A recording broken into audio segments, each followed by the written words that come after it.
Assalamualaikum warahmatullahi wabarakatuh.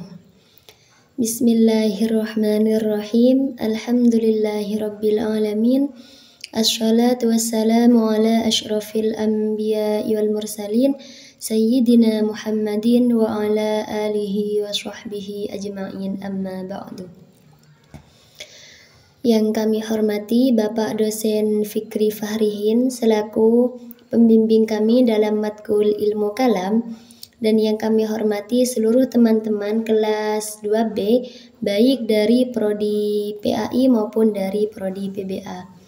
Baiklah, langsung saja saya di sini akan menjelaskan atau mempresentasikan materi tentang qada dan qadarnya Allah dalam perspektif ilmu kalam. Di sini yang pertama ada definisi qada dan qadar. Qada itu secara bahasa berarti ketetapan atau keputusan. Dalam konteks ilmu kalam, qada itu merujuk pada ketetapan Allah yang telah ditetapkan sejak zaman azali, yakni sebelum penciptaan alam semesta. Mengenai segala sesuatu yang akan terjadi, ini meliputi segala peristiwa besar maupun kecil, dari yang bersifat umum hingga yang sifat spektif. Dalam istilah, qada ini merujuk pada ketetapan Allah terhadap segala sesuatu yang telah dan akan terjadi. Jadi semuanya itu ditentukan oleh Allah. Ini mencakup seluruh peristiwa besar maupun kecil dari penciptaan alam semesta hingga detail kehidupan individu. Yang kedua yakni ada qadar. Qadar yakni merujuk pada tindakan Allah dalam mewujudkan ketetapannya qada. Qadar melibatkan proses penciptaan dan pengaturan segala sesuatu sesuai dengan ketetapan yang telah ditetapkan sebelumnya.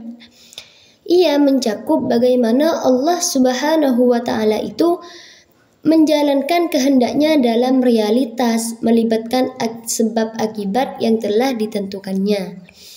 Dalam istilah luas, qadar ini merujuk pada tindakan Allah dalam mewujudkan ketetapannya qada. Ini qadar itu bukan hanya sekedar kejadian, tetapi juga mencakup sistem sebab akibat yang telah diatur oleh Allah untuk mencapai ketetapannya. Yang kedua yakni ada tentang perbedaan pandangan qada dan qadar dalam ilmu kalam. Nah, di sini ada perbedaan tentang qada dan qadar. Yang pertama menurut Ahlus Sunnah wal Jamaah, menurut NU. Madhab ini menganut pandangan secara moderat dan seimbang. Mereka mengakui Maha Kuasa Allah Subhanahu wa Ta'ala dalam menetapkan segala sesuatu. Tetapi juga mengakui kebebasan manusia dalam memilih dan bertindak, yakni ikhtiar. Jadi kan ketetapannya kita, takdirnya kita itu kan bisa dirubah dengan cara berdoa seperti itu.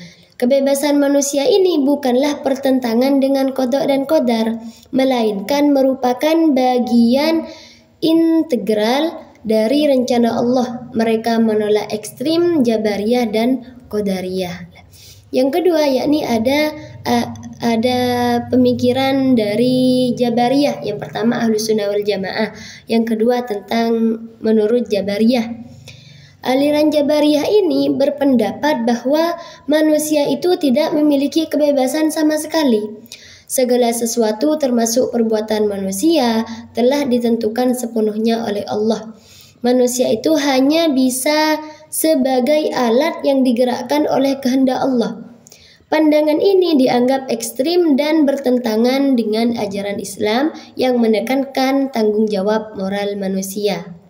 Ini yang nomor 2. Yang nomor 3 ada Qadariyah. Aliran Qadariyah ini berpendapat bahwa manusia itu memiliki kebebasan mutlak dan bertindak. Perbuatan manusia tidak ditentukan oleh Allah, melainkan sepenuhnya berasal dari kehendak sendiri.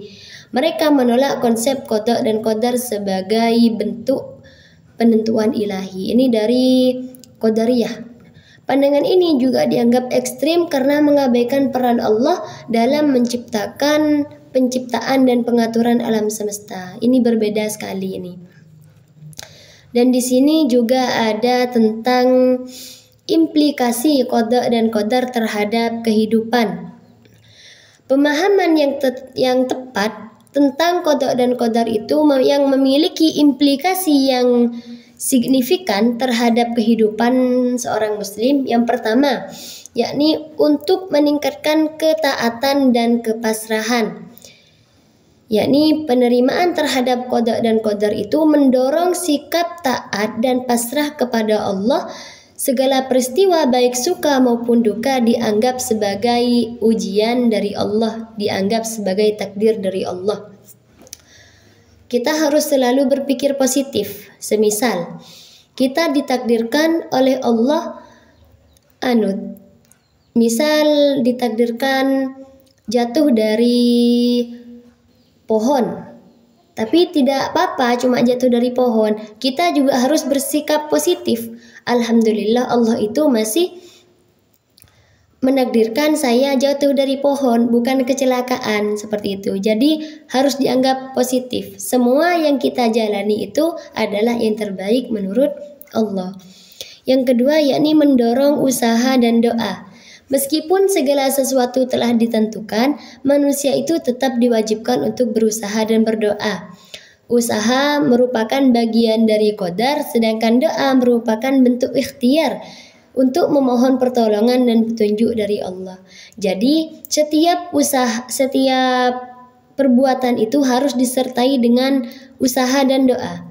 Ada kan pepatah seperti ini, usaha tanpa doa itu sombong, sementara doa tanpa usaha itu bohong. Seperti itu. Yang ketiga yakni menumbuhkan sikap optimisme dan ketentraman. Pemahaman yang seimbang tentang qada dan qadar ini dapat menumbuhkan sikap optimisme dan ketentraman hati. Manusia itu dapat menghadapi hidup dengan lebih tenang karena percaya bahwa segala sesuatu itu berada dalam kendali Allah. Jadi harus selalu berpikir positif seperti yang saya katakan tadi. Yang keempat, untuk menegaskan tanggung jawab moral. Konsep qada dan qadar tidak menghapus tanggung jawab moral manusia.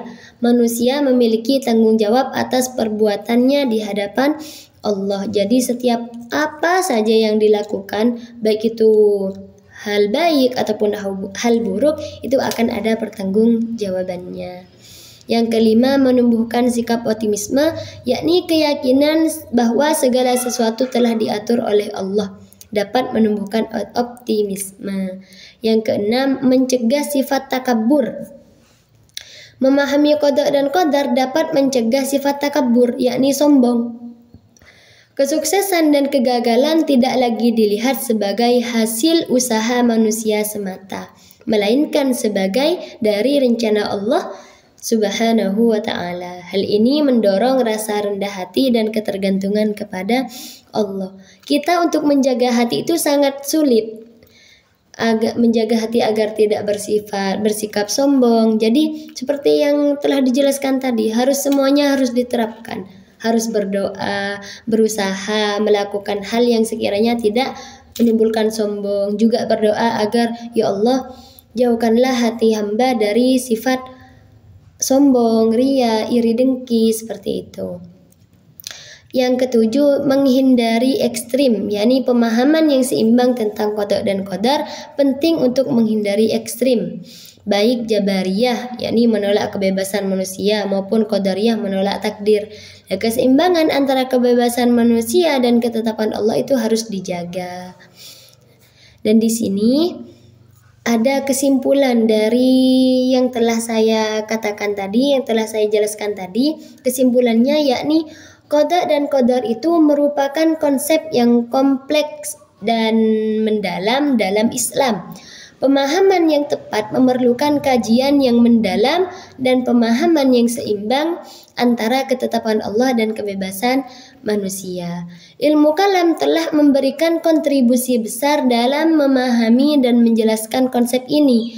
tetapi penting untuk menghindari ekstrim Jabariyah dan Qadariyah. Pemahaman yang moderat dan seimbang seperti yang dianut oleh Ahlus Sunnah wal Jamaah lebih sesuai dengan ajaran Islam dan menekankan keseimbangan antara ketetapan ilahi dan kebebasan manusia. Jadi ada di tengah-tengah, tidak menolak takdir dan tidak mengatakan bahwa adalah kebebasan manusia. Jadi ada di tengah-tengah. Mungkin hanya ini yang dapat saya sampaikan, kurang lebihnya mohon maaf. Assalamualaikum warahmatullahi wabarakatuh.